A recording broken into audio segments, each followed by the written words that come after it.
Yörük Kızının Mutfağı kanalıma hoş geldiniz. Bugün sizlere patatesle çok nefis bir ana yemek tarifim var. Bu tarifimi denedikten sonra patatesi bundan sonra kesinlikle hep böyle pişirmek isteyeceksiniz. Yemeğimiz için tavamıza ben 1 yemek kaşığı kadar sıvı yağı kattım.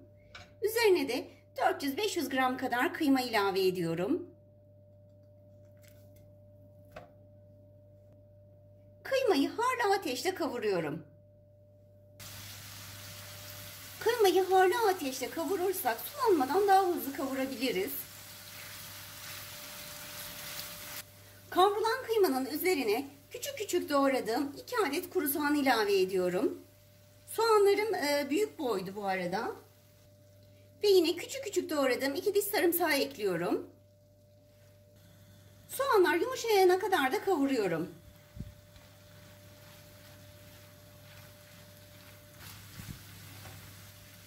Daha tasarruflu bir yemek olsun isterseniz eğer kıyma miktarını az, soğan miktarını da çok tutabilirsiniz.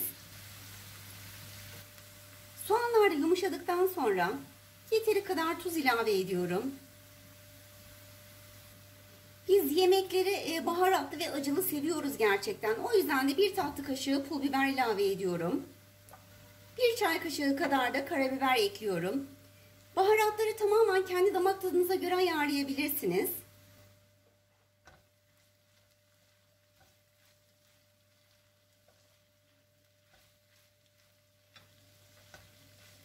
Altını kapatıyorum.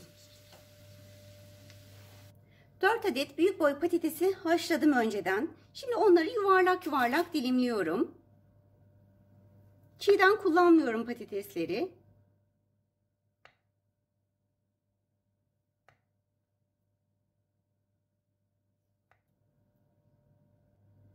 Ben yuvarlak bir borcam kullanacağım. Şöyle tabanına yarım yemek kaşığı kadar sıvı yağ kattım.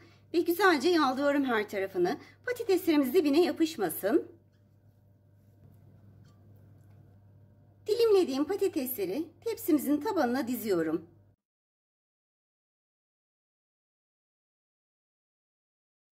Tepsimin tabanında boşluk yer kalmayacak şekilde her tarafını patateslerle dolduruyorum.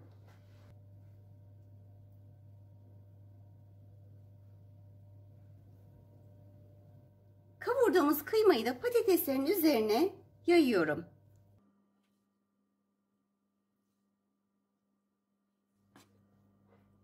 Her tarafına gelecek şekilde yayalım kıymamızı.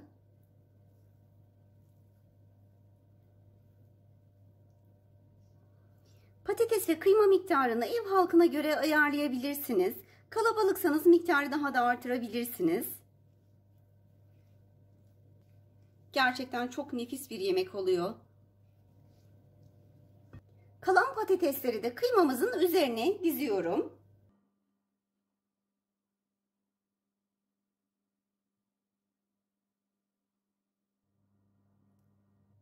Patateslerin hepsini de dizdim. Şimdi beşamel sosumuzu yapmaya geçelim. Sosu için tenceremize 1 yemek kaşığı tereyağı koyup eritiyorum. Üzerine de şöyle ince ince dilimlediğim 1 diş sarımsak ekliyorum. Şöyle bir çeviriyorum sarımsakları.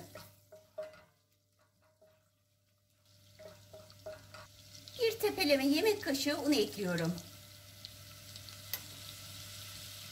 Orta ateşte yavaş yavaş unu kavuruyorum. Unu hızlı kavurmayın. Çok çabuk yakarsınız unu. Bu sefer de hem rengi çok koyu olur hem de acımsı bir tat olur. Böyle 2 dakika kadar unu yavaş yavaş kavurdum. Üzerine 2,5 su bardağı süt ekliyorum. Hemen de bir çırpıcıyla karıştıralım. Un topak topak olmasın.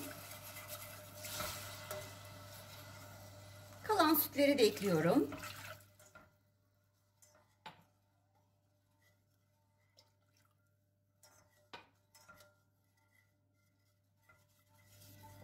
Çırpıcıyla da karıştırmaya devam ediyorum.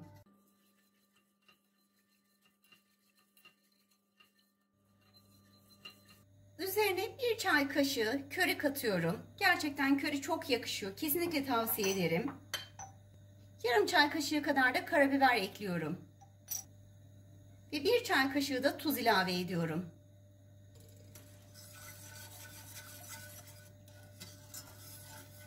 Kaynayana kadar da karıştırarak pişiriyorum. Sosumuz kaynamaya başladı. Altını kapatıyorum artık. Beşamel sosumuzu da sıcak sıcak patateslerimizin üzerine döküyoruz. Şöyle bir kepçeyle her tarafına gezdiriyorum.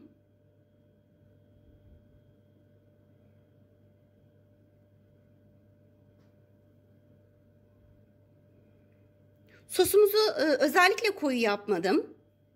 Ve sos ne kadar çok bol olursa gerçekten bu yemek o kadar lezzetli oluyor. Her tarafına güzelce gezdirelim sosumuzu.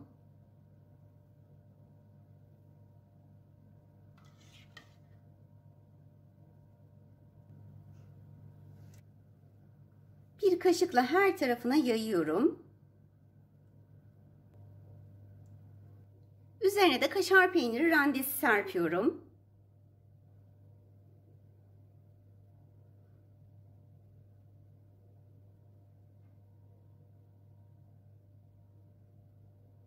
Miktar tamamen size kalmış. Çok seviyorsanız bol miktarda da serpebilirsiniz.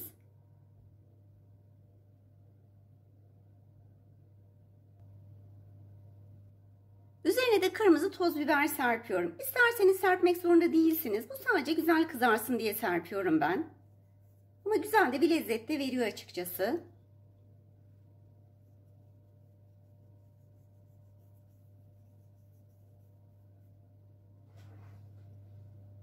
O kadar özenle hazırladık. Üzerinde süslemezsek olur mu? Tabii ki olmaz. Domates dilimleriyle de üzerini süsleyelim.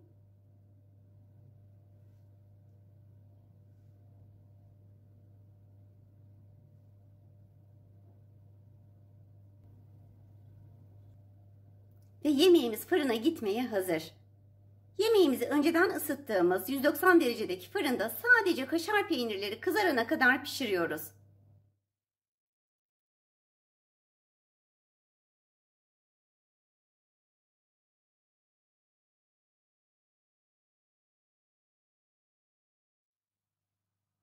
Yemeğimizi şimdi fırından çıkardım. Gerçekten de muhteşem görünüyor. Servis etmeden önce bir 10 dakika kadar dinlendirelim.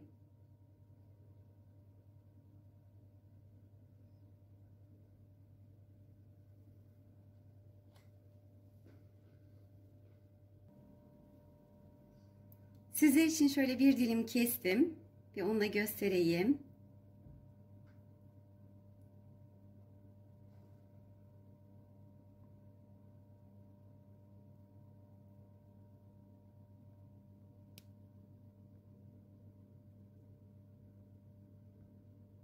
Gerçekten muhteşem bir yemek. Kesinlikle yapmanızı tavsiye ederim. Daha sonraki videolarımda görüşmek üzere. Allah'a emanet olun. Kanalıma abone olmayı, daha sonraki videolarımdan haberdar olabilmek için zile basarak bildirimleri açmayı, beğenmeyi ve yorum yapmayı unutmayın.